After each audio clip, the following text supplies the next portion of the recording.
We've come to think of religion and secularity in our world, in the university, and culture, modern culture at large, as engaged in a kind of a wrestling match, an arm wrestling match. One side is winning and one side is losing, and most of the stories that we tell, especially in universities, are a story of the religious arm slowly getting pushed to the table. Now, depending on who you are and how you position yourself in this way of thinking, you might be really happy about that. You think religion is something superstitious and unenlightened, and you're just kind of happy to see it go away. But if you're a believing, practicing person of faith, this can be quite an anxiety-inducing idea. And I think we see that in our religious communities a lot. We see this idea of secularization promote paranoia, suspicion, what one of my very pious Orthodox friends affectionately calls the Chicken Little, the sky is falling idea of secularization. And we even see good believing people become angry and feel beleaguered in thinking about secularism this way, thinking about the world as becoming inevitably secular and that there is nothing that they can do about this. Now, this is a story about secularization.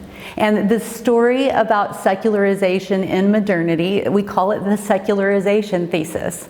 It was hatched by sociologists in the early part of the 20th century. And the secularization thesis posits that as modernity grows, as modernity progresses and increases, religious thought, belief, and practice inevitably decline under the great glaring light of reason, and that religious institutions drop in their significance in society.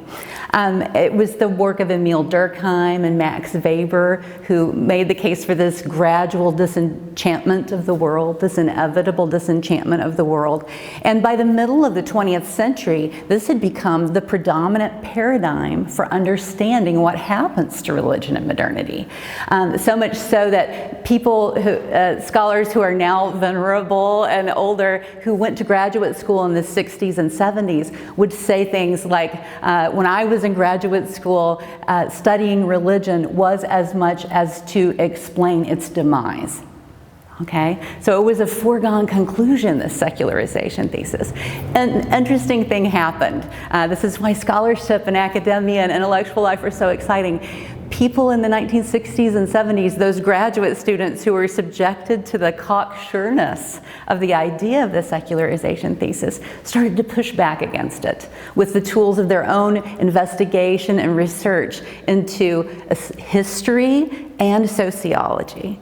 And what we find is that religion does not decline as modernity progresses. The religiosity, however troubled and strange it may be, of the United States is a case in point, right? A very technologically advanced and modern culture, and still much less secularized than European culture, for instance. So as these historians and sociologists began to push back against the secularization thesis, at first they were talking about revising the secularization thesis, changing some of its terms. This has proved to be a bit problematic because we are still talking about religion's decline somehow, and this doesn't seem to be doing justice to what actually happens with religion in the world. And actually, by the time we get to the 1990s, we have a lot of scholars, secular and religious alike, studying religion, studying the secularization thesis, who start to speak about its demise, just the breakup of this very idea itself. And people began thinking in the academy, we need a totally different story to think about what happens to religion in modernity. I agree with this. We do need a different story to understand really what happens to both the secular age around us and to ourselves and our religious communities. The different story, the story that's different than the story of the secularization thesis, that I find most compelling and that I think is useful for Orthodox Christians in all walks of life to think about, is rather than the story of secularization, the story of secularism. What do we mean by secularism? The great Islamic anthropologist Talal Asad has said that secularism is an ideology that is birthed in modernity. That's a very fancy phrase, but it means that it's a whole way, a new way of thinking about the world, about what it means to be human, that is birthed in modernity. And Charles Taylor, whom many people are familiar with from his great book, A Secular Age, says that the key, the linchpin of this new way of thinking about the world that is birthed in modernity, this secularism, is what he calls this creative bit of theorizing, this hiving off of a sphere of nature separate from all else, a purely material world, apart from spirituality, apart from consciousness, not open to divine influence, the influence of spirits or the influence of our own consciousness, but something that can be understood in terms of laws, science, rationality, that can be instrumentalized, right? That this hiving off of the natural world, this is the key element of secularism, and it's the key element of modernity, and it changes how we think about everything.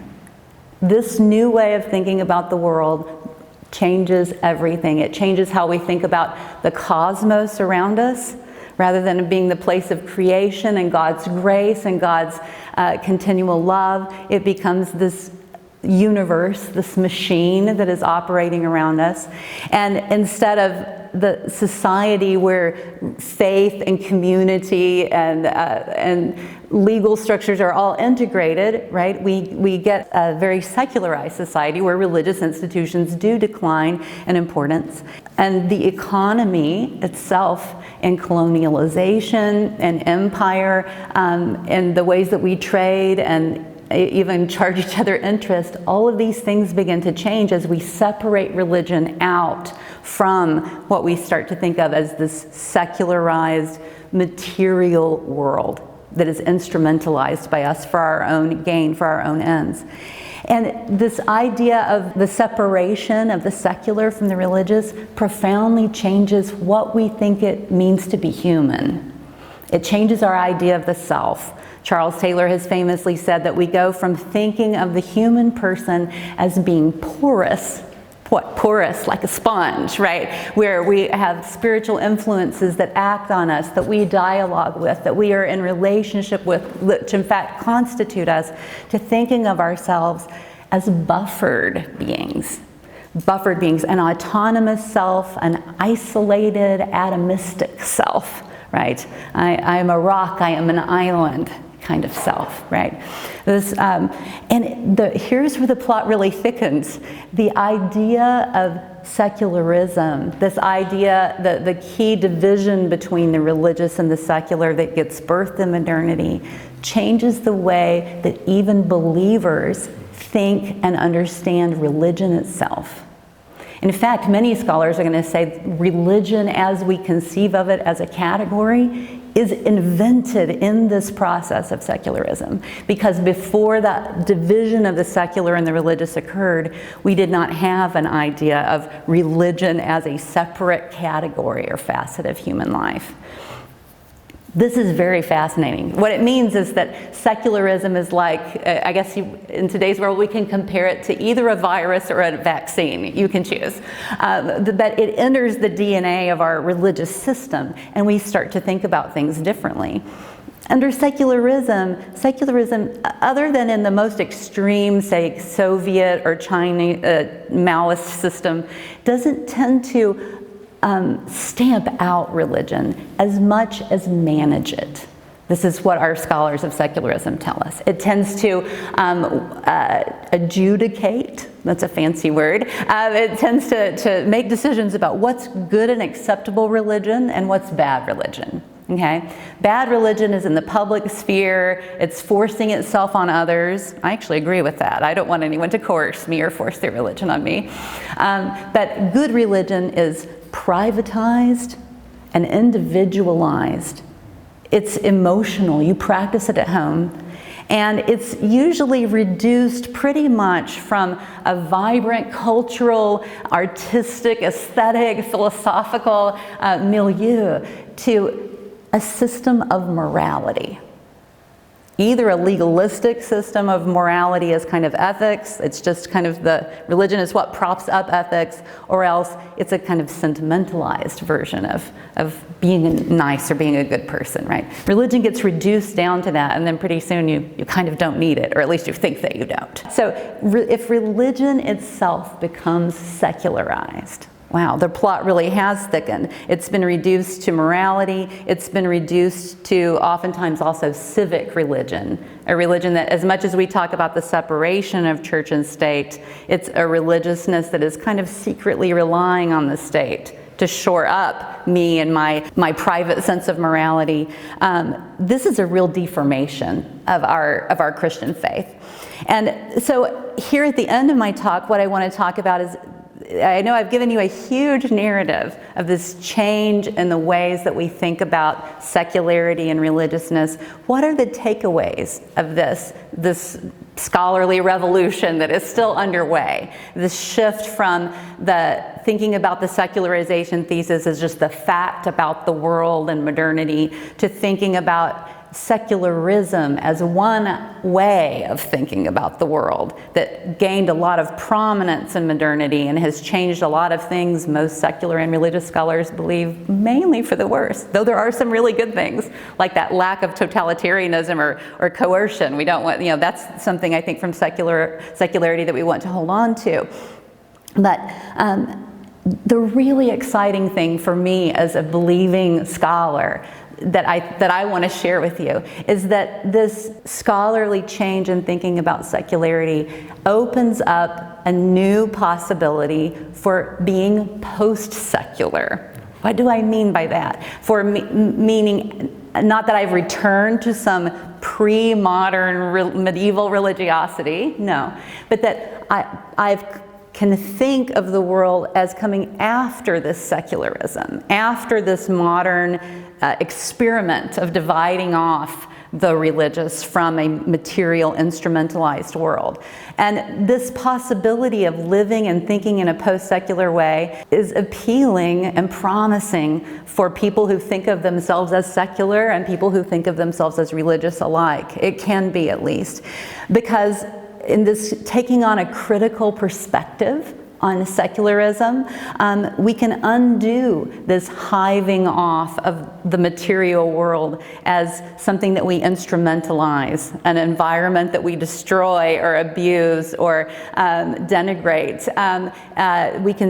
We can stop thinking of ourselves as these isolated individuals, and we can engage in a process of reintegration, of thinking of the universe as the cosmos that God lovingly creates.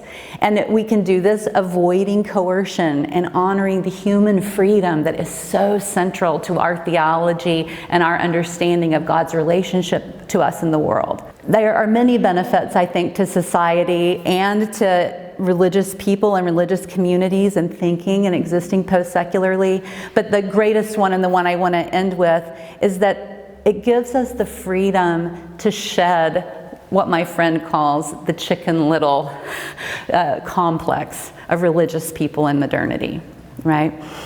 We can shed that paranoia, that fear, that anxiety, and we can shed the ideas of ourselves as buffered individuals who are isolated, who come to liturgy by ourselves, and we individually take Holy Communion and then we go back home again.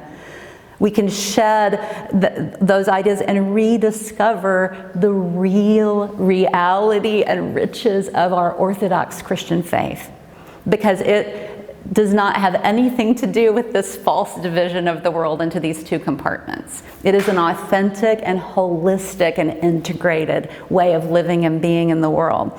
If we think post-secularly and we, through this way of thinking, rid ourselves of problematic self-conceptions of religion and go into our Orthodox faith more deeply, we can live in a robustly, integratedly Christian way in the world. Living fully in our bodies, in our minds, in the life of the intellect and the spirit, in our communities, our real parish life, not as individuals, but as real members of that community, experiencing real peace and real joy and a real love the experience of the living Christ in our lives and in our communities. And that is a reality in the light of which ideology fades away. Let us live in the light of that reality and take advantage of the developments in the scholarship about secularism that can enable us to bring this gospel to the world more effectively. Thank you.